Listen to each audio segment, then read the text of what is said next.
Hello friends, myself Srushi Doshi and today's our new topic is current ratio. First हम देखते हैं उसका meaning. Current ratio shows the relation between current assets and current liabilities. Current ratio किसका relation दिखा रहा है? Current assets and current liabilities. यानी दोनों के बीच में रिलेशन क्या है, दोनों के बीच का प्रपोर्शन क्या है, दोनों के बीच का रेशियो क्या है. वैसे ही उसकी फॉर्मूला क्रिएट हो रही है current assets upon current liabilities. Formula क्या क्रिएट होंगी?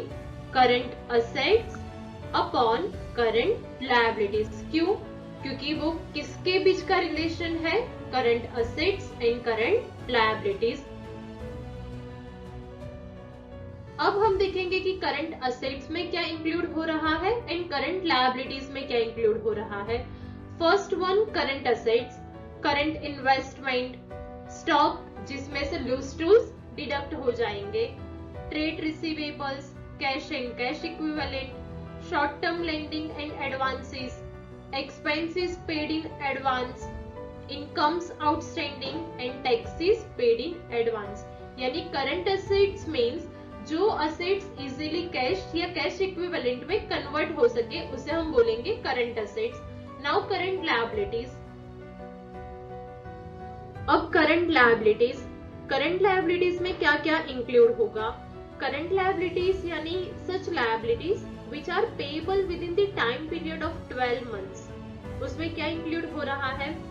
Short term borrowings, trade payables, interest payable on long term liabilities, due but not paid liability and interest, expenses outstanding उसमें एडवांस कैलकुलेट हो रहा था current assets में, uncalled dividend, instalment received in advance and short term provisions.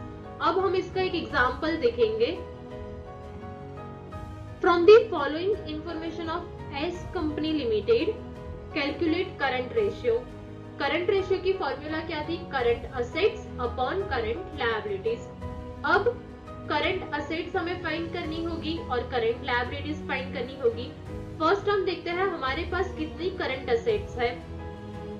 Current assets first one debtors 1,80,000, bills receivable 30,000, उसमें से BDR यानी bad डेब्ट reserve deduct हो जाएगा 10,000. स्टॉक भी हमारी असेट है 30,000, कैश एंड कैश इक्विवेलेंट भी असेट है 45,000. मशीनरी नॉन करंट असेट्स है इसलिए इंक्लूड नहीं होगा. फर्नीचर 90,000 वो भी नॉन करंट है. बिल्स पेएबल किस में आएगा? Current liability. करंट लायबिलिटी में क्या इंक्लूड होगा? Bills payable 20,000, short term loan 90,000, outstanding expenses 27,500. तो यहाँ पे हमारी करंट असेट्स है 2,75,000 एंड करंट लायबिलिटीज है 1,37,500. अब हम क्या करेंगे? Formula use, current assets upon current liabilities. तो हमारा आंसर क्या हो गया? 2,75,000 अपॉन 1,37,500 यानी 2.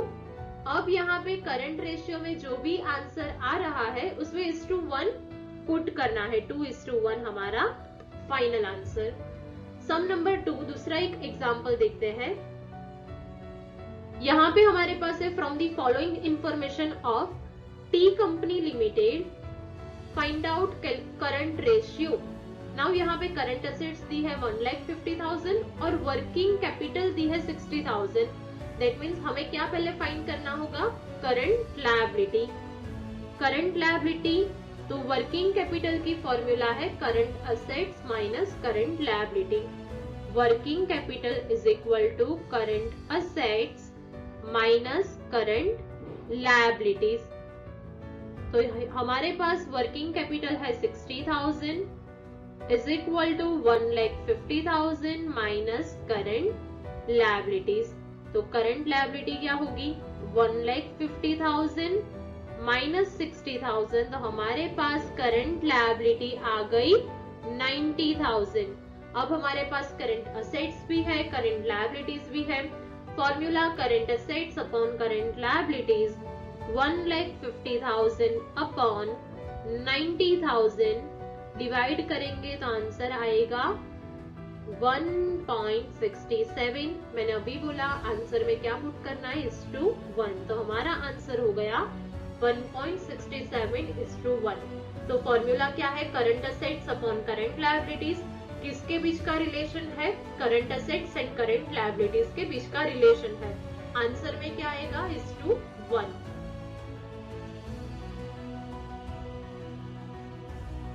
If you like my video, please like, share and subscribe, and don't forget to press bell icon to get more updates. Thank you.